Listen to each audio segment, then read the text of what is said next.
All right, hey everybody. Welcome back to the 5th episode of Codex Comics podcast. It's Michael. And Nick. And today we're going to talk about some really big stuff that's happening in comics. The new previews guide came out today, alongside a bunch of really crazy titles came out today. Oz Effect Part 2, Lonely Place of Living Part 1. But first things first, we're going to talk about the previews guide. So I'm going to send it over to Nick just to give an idea of some of the stuff that was in there. Okay, so basically first thing I want to cover is a title from Dark Horse. Because this previews is for December, Hellboy is doing a Christmas special with Krampus. Basically, it shows him fighting Krampus and other monsters related to Krampus. Basically, that's all from Dark Horse that I really saw. I'm going to shoot it over to DC as they have some titles brewing in the mix here. They have 3 DC titles with new characters that I did not see coming. The first title is called The Immortal Men #1, and we have Damage #1, and then we have The Silencer #1. These titles directly spin out of Metal, so hopefully we can see these characters at the end of Metal and maybe help out the heroes a bit. This is also called the New Age of DC Comics, where basically they're going to have a lot more characters show up. I'm going to shoot it over to Mike as he talks about Dark Metal #5. All right. So also in this book was Dark Knight's Metal #5, and it's like the penultimate issue of Dark Knight's Metal, the issue before the final issue, issue 6. I'm really excited to see what happens. I mean, the cover shows the Batman who laughs, and just everything so far from this event has been awesome, and I'm really excited to see where we get at the end of this. Also, another title spinning out of Dark Knight's Metal is Batman and the Signal. Issue 2 comes out in December. Issue 1 will then be in November. But this spins out of Metal, not necessarily Metal, but the 2 prelude issues, The Forge and the Casting. And we're going to see Duke Thomas become the Signal and be Gotham's daytime protector, which is really exciting to see Gotham during the day for like pretty much the first time ever. And also getting some new villains that are like daytime villains and seeing the Signal fight them. And it's just really fun to see some of that stuff. So another Batman thing, a completely different Batman thing, will be Batman and the Teenage Mutant Ninja Turtles, a sequel series. That'll be starting in December. So I'm going to send it over to Nick to talk about that. All right, so this series basically puts the Turtles back in Gotham City after they defeated Shredder and all the Arkham inmates. Basically, this title, it's going to be more. Hopefully, it has a good mix between the 2 characters. Hopefully, it is as good as its predecessor. Okay, so the cover creates the picture that Bane is going to be the main enemy of this storyline. And also, I believe the Turtles are going to have a more role in Gotham City in the different paths they choose. I'll send it back over to Mike as we talk about Doomsday Clock #2. All right, so if you guys don't know, I'm like super hyped for Doomsday Clock.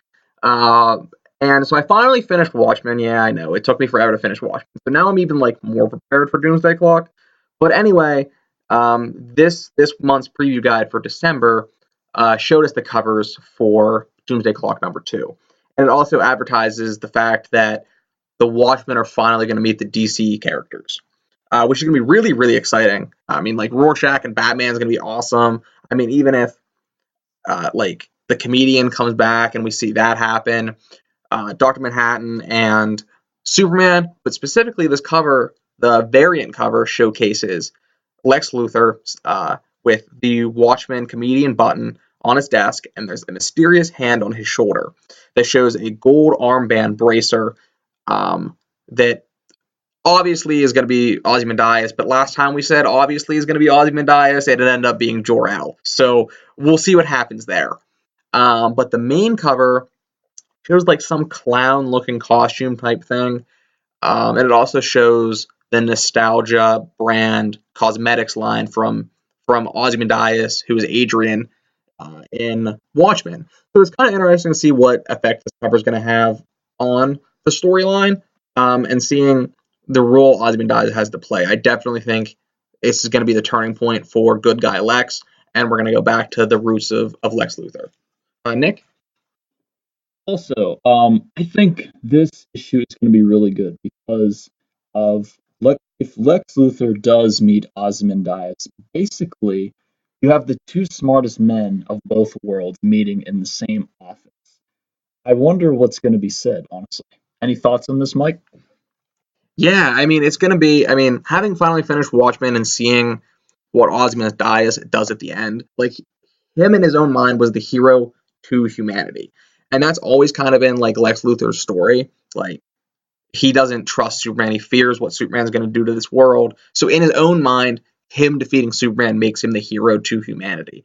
And I really think that's going to come into play here. And again, like I said, we're going to get Evil Lex back, presumably, which is going to be really fun. Um, and I'm kind of hoping he does kind of keep that suit for a while, even though Jor-El destroyed it. I love his Apocalypse Superman costume. So next we have Batman issues 36 and 37. Really excited for these two. It's going to be a world's finest type crossover with Batman and Superman, written by Tom King. Tom King is a very qualified writer, and I'm really excited to see how he gets in depth to the psychology of these characters. The story arc advertises that like we're gonna see Batman and Superman's fears about one another, to see what they fear about each other, and I'm excited to see the psychology of that. To see Superman not trusting Batman and vice versa, and just the idea of seeing these two become friends again, become brothers again. And that's what I really loved about last issue of Metal. Superman refers to Batman as his brother, and that's what those two characters are, and that's why I'm really excited about this new arc, this 2-issue arc in Batman. So I'm going to send it over to Nick to talk about Justice League 34 and 35. All right, so Justice League 34 and 35. Usually Brian Hitch was writing this run, but now they've changed writers. So I'm now curious to see what's going to happen. It sounds like that Deathstroke is going to be the main villain of this arc, and a lot is going to happen. We noticed also with this Justice League run, they've been building up something. Also, we know that Batman in this run, he has something to do with this because if we look at Justice League Doom, the movie, basically, I think it's going to be sort of like this, but honestly, I have to see what happens, honestly. I'll bring it back to Mike as he talks about Action Comics. All right, so another thing that I'm really excited for, Action Comics. It's so Dan Jurgens has been writing it. Dan Jurgens is the man that killed Superman, so I don't trust this guy. I mean, he's been phenomenal so far with this Action Comics Rebirth run, and so now we're going to see him. We're going to have our Oz effect. That's gonna conclude. We're going to have an arc in between where Superman's going to question whether he gives up on humanity and that kind of stuff. But then after that, we're going to see a team up with Superman and Booster Gold, and they're going to try and verify Jor-El's identity. Which this is really exciting because Booster Gold hasn't really been around in quite a few years. And what's also interesting, the guy that's going to be writing him is going to be the guy that created him. Dan Jurgens also created Booster Gold. So it's going to be really interesting to see him writing a character that he knows best, Superman, and writing a character that he created, so he knows like that character best. Really excited to see this crossover and bringing Booster Gold back into the fold of things. I could see Booster Gold being a really big player in some stuff going forward with time travel and that kind of aspect. Thoughts on the Booster Gold Superman team up? So anyway, if you do notice the cover of Action Comics, basically you can see Booster Gold in his normal costume from before New 52, because the New 52 suit was all technological advanced and all that stuff. But I noticed it's not that way in Action Comics. It's the normal suit. So this leads me to believe that this Booster Gold is from Action or before this Flashpoint happened. So I'm kind of curious what Booster Gold can reveal to us readers. I'll switch it back to Mike as we talk about the newest crossover in Super Sons. All right, so kind of something I've been waiting for a long time since Superman Rebirth issues 10 and 11, because those issues showcased as the first appearance of the Super Sons, and then they spun off into their own title. Now, so the Super Sons of Tomorrow is going to start in Superman, crossover into Super Sons, Teen Titans, and then conclude in Superman. And I'm really excited for this story. It's called the Super Sons of Tomorrow, and Batman of Tomorrow comes back into the past to warn about Jonathan Kent killing a lot of people in some sort of mishap with his powers or something like that. And I'm really excited for this because every time Batman and Superman fight, it's always in a Batman title. And then everybody always argues, oh, Batman will beat Superman. We have all these proof from all these titles. But they're always Batman titles. So I'm excited to see this story where Superman's going to have to fight a Batman from the future, and this Batman's goal is to take out Jonathan Kent. And I really think that the one thing that could push Superman over the edge is something happening to his son. I mean, we've seen, or something happening to his son or happening to Lois. And we've seen what happens if Lois gets killed with the Injustice comic where the Joker kills Lois and Superman then kills the Joker. But I think Batman going after his son is really going to set him over the edge. And I'm really excited for this crossover. It's going to be fantastic.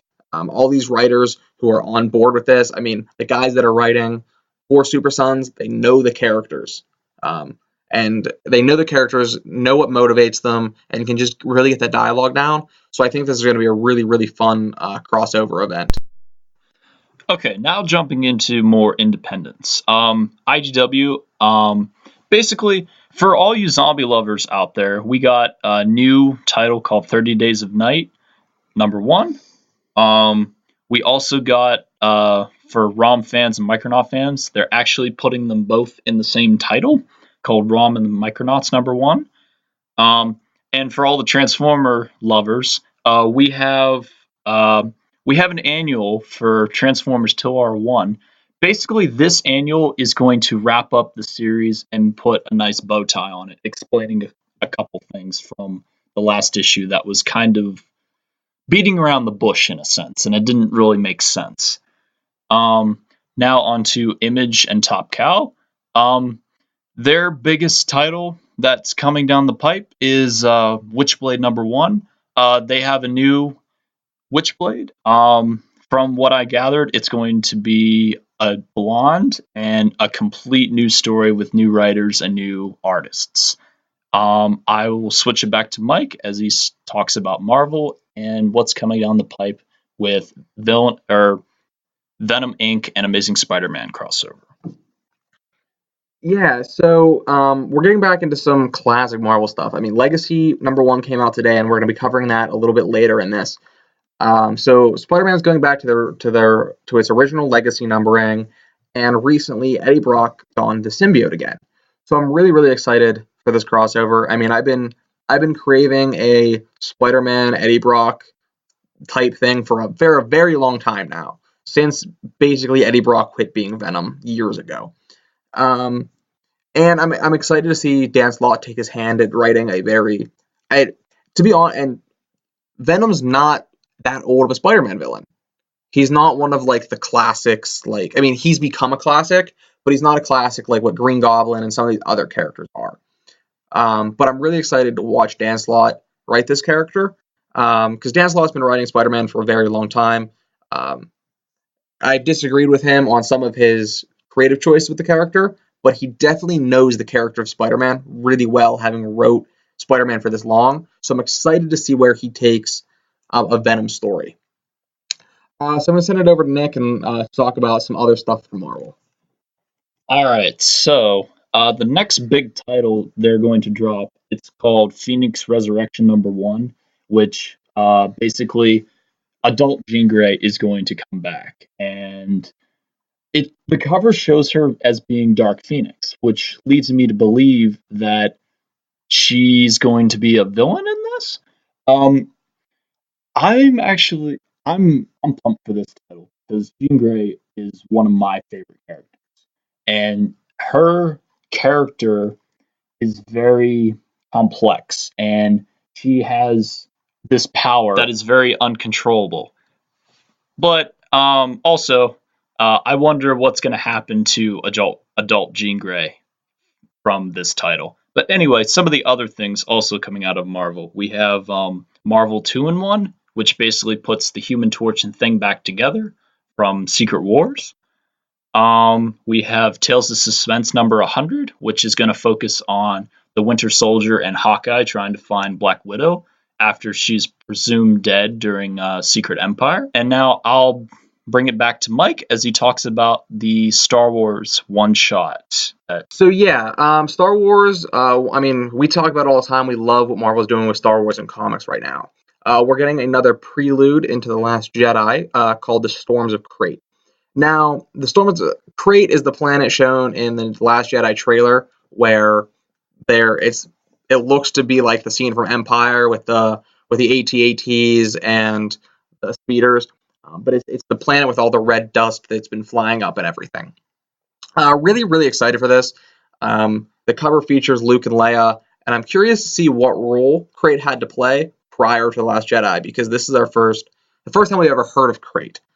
Is from The Last Jedi, so I'm excited to see how this story is going to maybe tie in to The Last Jedi, or maybe it doesn't even tie in at all, and it's just our first glimpse of Crate, and we get a story with Luke in it. Anytime we have a story with Luke, I'm completely on board.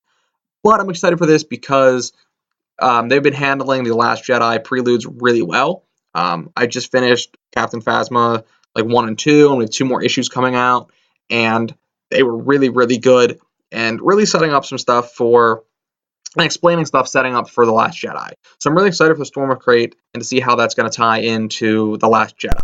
All right, and then I'm going to send it over to Nick to talk about just some of the final things that we saw in the previous guide that really stuck out to us. All right, so most of the titles that we've seen in the previews have Christmas specials to them also. And another thing I noticed in the previews that Zenoscope, I noticed a lot of their titles are on issue 6 of 6, which means they're going to be ending for next month. So I wonder what's coming down the pipe for them, honestly. Like, what's next? All right, so now I'm going to get into the toys, games, and role-playing games that were in here. They had a lot of cool stuff in here. A couple things I noticed were you have Starfinder part 3 of their first story module, and HeroClix has their newest set, which is called X-Men First Class, which is going to feature a lot of X-Men and some odd characters of X-Men. All right, now for the new releases of this week, we got Dark Knight's Metal Batman: The Murder Machine, which is basically Batman's dark fear of losing Alfred, basically his father, almost in a sense. The story starts with them. Basically, Batman's watching the screen as Alfred is getting brutally beat up by the villains of Gotham City. But Batman uses Cyborg's technology to make Alfred into an AI, which becomes basically, Marvel terms, an Ultron, and basically gets rid of all the evil people out of Gotham City. And then eventually you see Batman become this murder machine with Alfred also in his head. Then this shows the Dark Knights beating on Cyborg. And I'm curious to see how this is going to play into the grand scheme of things. I'll swing it back to Mike as he talks about the Oz effect in A Lonely Place of Living. All right, so this week we got Oz Effect Part 2, and I feel like this really clarified some things and is kind of justifying Mr. Oz being Jor-El, and I think it gave good reasoning to like how this is Jor-El. Presumably, Jor-El reveals that some person plucked him out as Krypton is blowing up, and basically it's going to be Dr. Manhattan unless they want to throw another weird twist at us. But I mean, it justifies why this is why this is Jor-El, and will kind of allow things to get fixed and put back together at the end of stuff. Because Jor-El can't stay around forever. That's just not going to happen. But yeah, it was really good. It raised a lot of questions, and it gave a lot of answers too. But it also raised a lot of questions, like why, like Jor-El explains um, what happened to him, and it's basically revealed that his kryptonite green glowing eye thing has been there since he got to Earth, which kind of doesn't fit in with the other glimpses that we've seen of Mr. Oz. Probably just a mistake the artist had made in trying to steer us away from thinking that it was Jor-El and all this different stuff.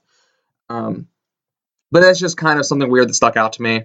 But other than that, like it's really cool to see Jor-El and kind of like his plan to take Superman away and get him off Earth. I'm curious to see who all Jor-El is going to let come with him. Is he going to let Lois come with him? I mean, he's been watching over John for a while, so I presumably he'll let John go with him. But I mean, he hates humans, so we'll see about what happens with Lois. Superman is not going to stand for that. Well, he's not going to stand for going away anyway.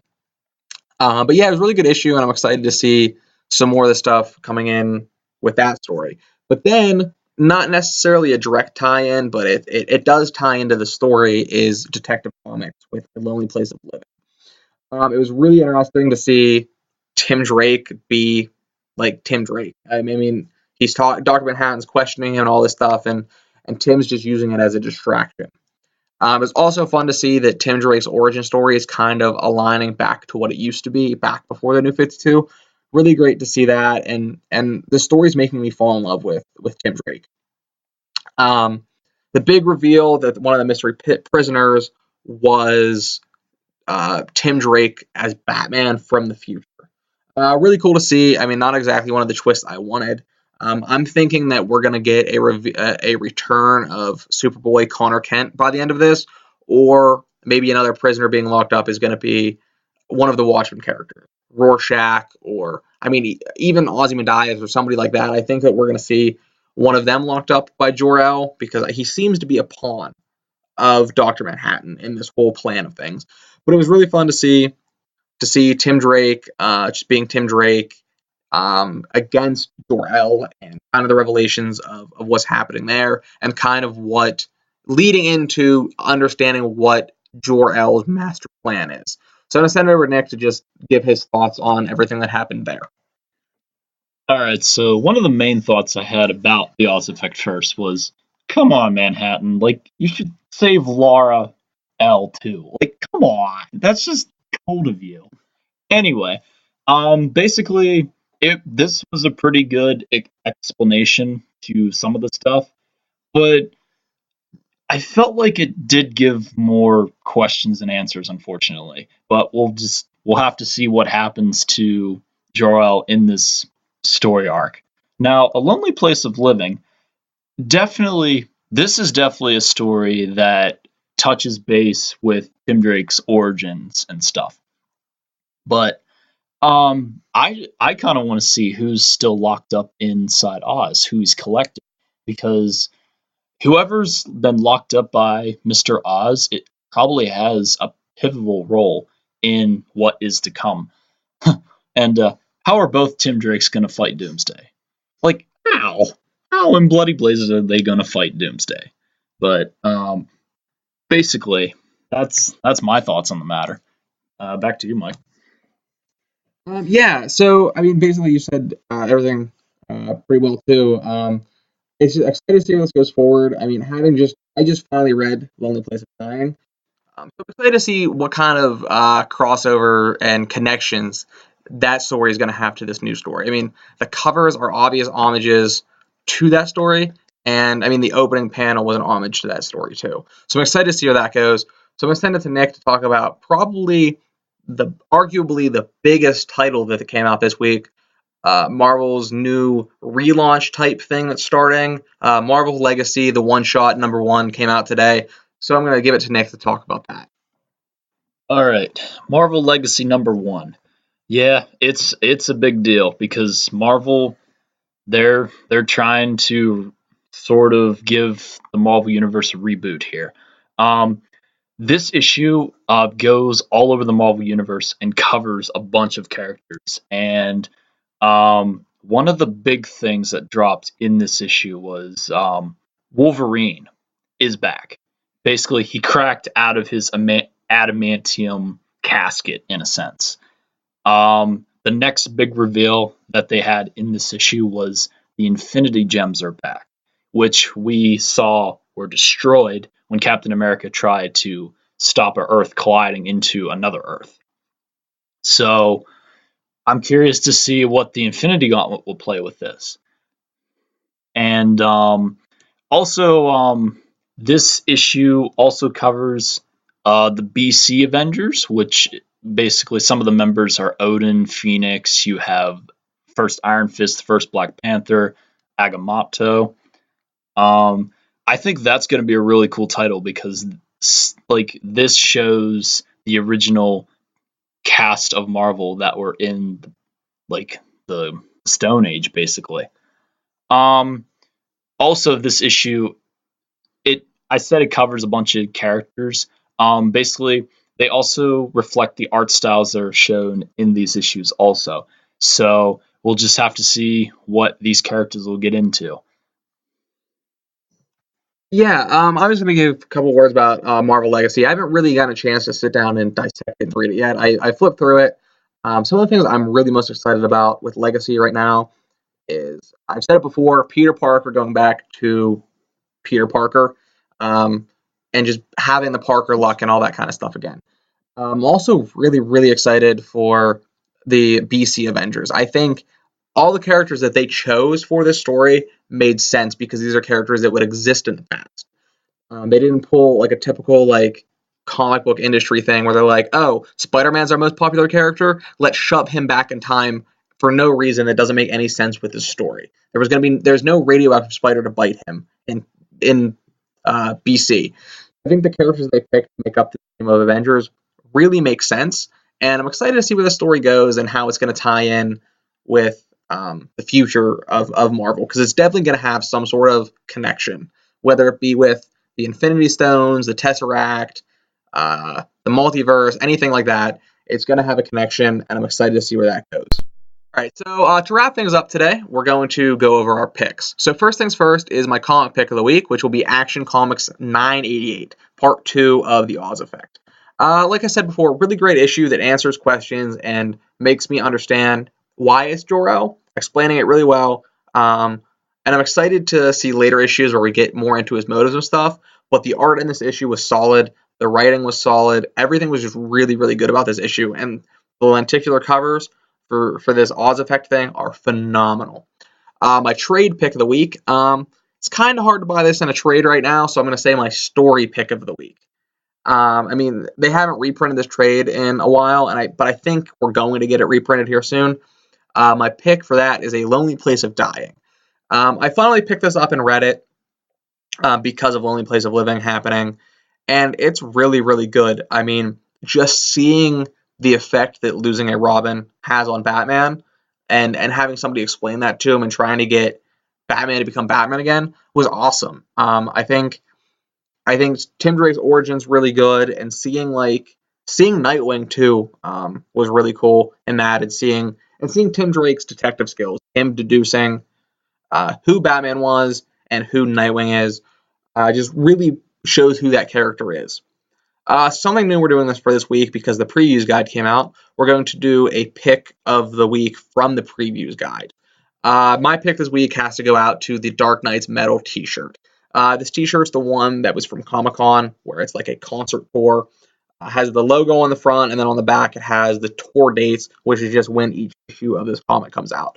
Really awesome t-shirt. If you want your own copy of it, there's no copies of t-shirts. If you want your own t-shirt, just come into the store. You can order one. I think they run about $20. It's a really cool shirt. And just to tie in more to that, there's also t-shirts for each one of the evil Batman. So now I'm going to send it to Nick for his picks.